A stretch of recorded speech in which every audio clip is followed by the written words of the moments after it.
Précis de théologie ascétique et mystique de Tancret, livre 3, chapitre 1er, de l'oraison elle-même, suite, de la préparation et de la conclusion. On s'est demandé si, quand on fait l'oraison de simplicité, il faut préparer son sujet. La réponse doit être en général affirmative. On sait que saint François de Sales conseillait à sainte Chantal de préparer son oraison. Citation, « Je ne dis pas que, quand on a fait sa préparation et qu'en oraison on est attiré à cette sorte d'oraison de simple regard, il n'y faille aller. Mais prendre pour méthode de ne se point préparer, cela m'est un peu dur, comme encore de sortir tout à fait de devant Dieu, sans action de grâce, sans offrande, sans prière expresse. Tout cela peut être utilement fait, mais que cela soit une règle, je confesse que j'ai un peu de répugnance. » Fin de citation. Ce conseil est très sage. Préparer un sujet n'empêchera pas le Saint-Esprit de nous en suggérer un autre, s'il le veut, et s'il ne le juge pas à propos, on s'occupera du sujet qu'on a préparé. Cette préparation s'étend à la résolution qu'on prend à la fin de l'oraison. Mieux vaut assurément en déterminer une la veille au soir. Il se peut que le Saint-Esprit en suggère une autre ou simplement porte l'âme à se donner à Dieu tout le long du jour, mais celle qu'on a prise soi-même aura son utilité. Ajoutons toutefois que, comme tout se simplifie, la résolution la meilleure sera souvent la même, par exemple, celle de vivre habituellement sous le regard de Dieu ou de ne lui rien refuser, ou de tout faire par amour. Quelque vagues que semblent ces résolutions à ceux qui ne font pas oraison de cette façon, elles sont au contraire très précieuses pour les âmes que Dieu y a conduites, parce qu'il se charge de les rendre pratiques par les inspirations qu'il enverra souvent pendant la journée. Rapport entre l'oraison de simplicité et la contemplation infuse. Pour exprimer avec précision la doctrine commune sur ce sujet, nous montrerons, premièrement, que l'oraison de simplicité n'est au fond en ses débuts qu'une contemplation acquise.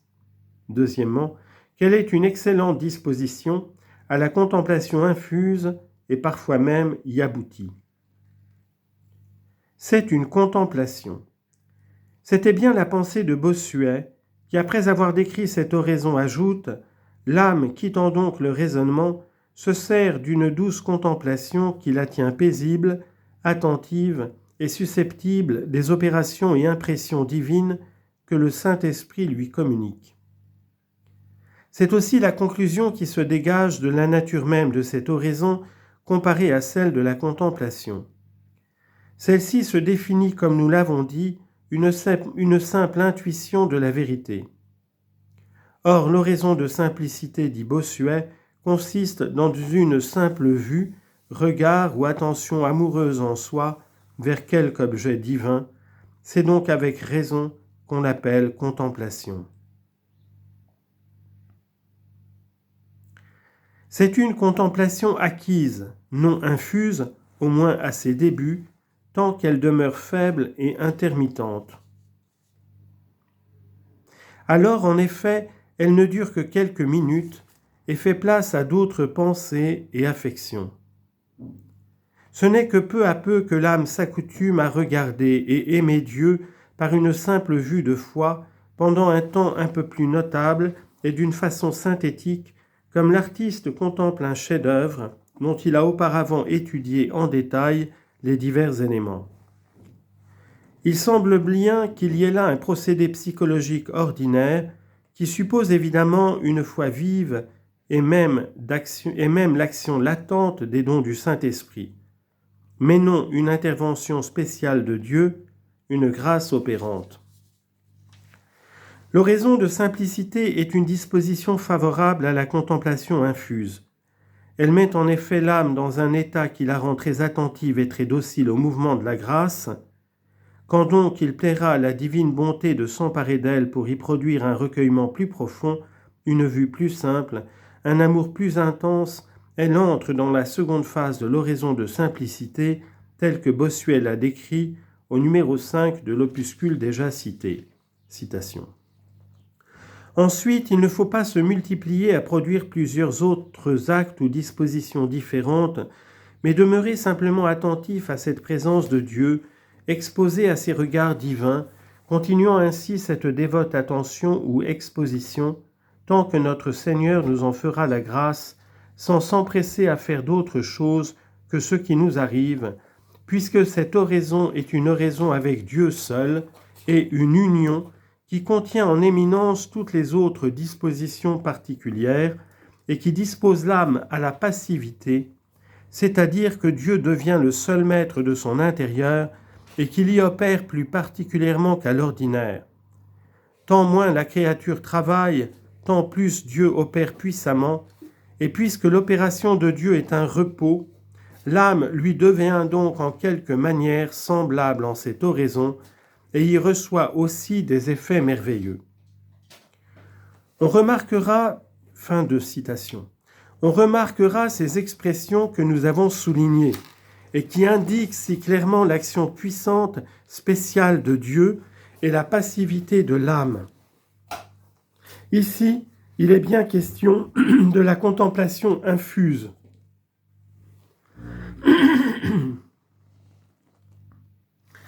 Et l'oraison commencée avec une certaine activité par un regard amoureux sur Dieu se termine par le repos ou la quiétude,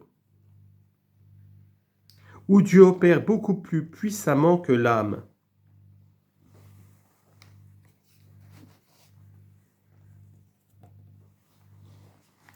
Ainsi, il y a une certaine continuité entre l'oraison affective simplifiée que l'on peut acquérir par l'esprit de foi et la quiétude, oraison infuse produite avec la collaboration de l'âme par les dons du Saint-Esprit.